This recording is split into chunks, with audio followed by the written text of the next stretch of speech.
does President Biden think about the Dallas Mavericks owner, Mark Cuban, deciding to indefinitely stop playing the national anthem before his National Basketball Association games? Well, I haven't spoken with the president about the decision by Mark Cuban on the Dallas Mavericks, I should say the national anthem, but I know he's incredibly proud to be an American and has great respect for the anthem and all that it represents, especially for our men and women serving in uniform around the world. He'd also say that, of course, that part of pride in our country means recognizing moments where we as a country haven't lived up to our highest ideals, which is often and at times what people are speaking to when they take action at sporting events. And it means respecting the right of people granted to them in the Constitution to peacefully protest. That's why he ran for president in the first place, and that's what he's focused on doing every day.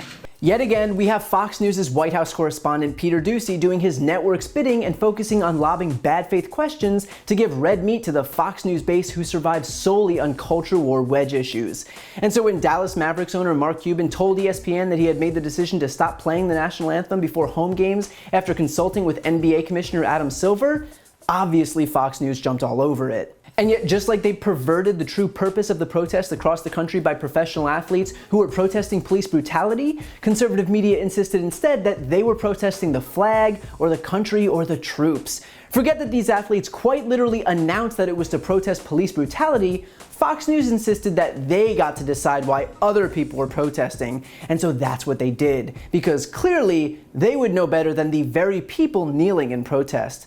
And bear in mind, this is the exact issue that they'd want to pivot to, considering the alternative is airing the only thing that the rest of the country is paying attention to right now, which is Trump's second impeachment trial in the Senate. But because that trial paints their deity in a bad light, since inciting an insurrection at the US Capitol might just tend to have that effect, Fox opted instead to do what they do and just pretend it doesn't exist. And so their coverage instead focused on the very, very pressing issue of the national anthem at a basketball game. And they covered it from morning.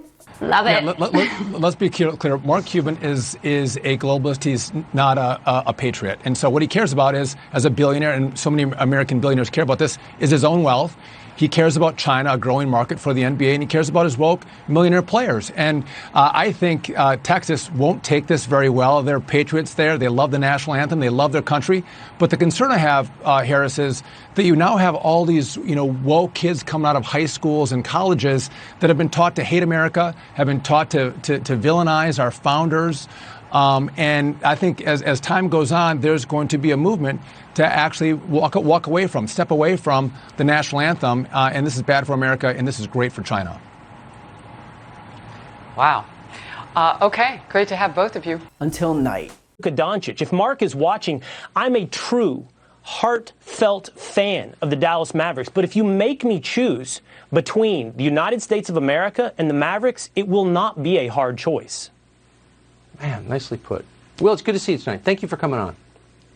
Thanks, Tucker. Of course, Mark Cuban and any other decadent moron like him is always invited on this show to explain his point of view. Literally all day long, they pump this into the living rooms of their viewers, to the point where people watching must actually believe that the principal issue in the United States right now involves a basketball stadium in Dallas and not the second impeachment of a president who inspired a riot that attempted to assassinate his own vice president. In case you were wondering whether Fox News was interested in reporting the news or just perpetuating the only culture war issues that they know benefits their own network and the Republican Party. And yet they call every other media outlet activists. Got it. And bear in mind, this wasn't the only time that Peter Doocy went into the briefing room trying to nail White House Press Secretary Jen Psaki with some gotcha question that Fox could then turn around and air on an endless loop. Here he is questioning Biden's goal within the first 100 days to reopen schools by suggesting that 100 days from January 20th would already be the end of April, which is near the end of the school year. Sarah, I thought that this goal, though, that you guys are setting for the first 100 days is more of a dry run for next year, because 100 days from January 20th, April 30th, that's when a lot of schools are getting ready to close for the year anyway. Well, it just happens that January 20th is when every president is inaugurated, so we can't change that. And 100 days we felt was a period of time, a measurable period of time where we could set a goal, measure ourselves against, hopefully leap way past that goal. That's always our objective, and then build from there. And you're right, schools won't be in session for the summer, but this is a pandemic we're working to get under control.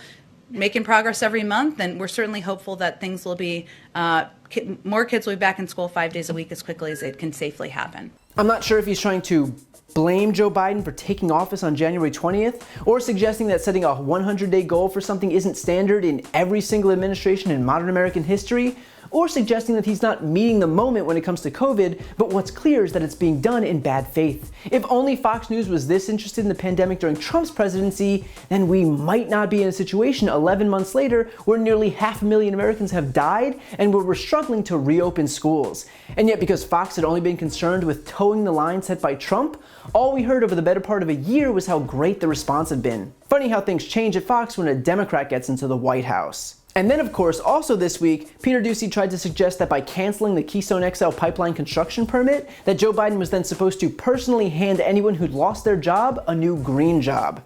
Thank you, Jen. I do have a question on COVID, but first on energy. When is it that the Biden administration is going to let the thousands of fossil fuel industry workers, whether it's pipeline workers or construction workers, who are either out of work or will soon be out of work because of a Biden EO, when it is and where it is that they can go for their green job?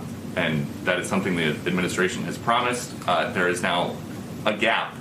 So I'm just curious when that happens, when those people can count on that. Well, I'd certainly welcome you to present your data of all the thousands and thousands of people who won't be getting a green job. Maybe next time you're here, you can present that. And all I'll say in response to that is that A, Joe Biden ran on ending this permit and he won the election with 81 million votes, so he gets to enact his agenda.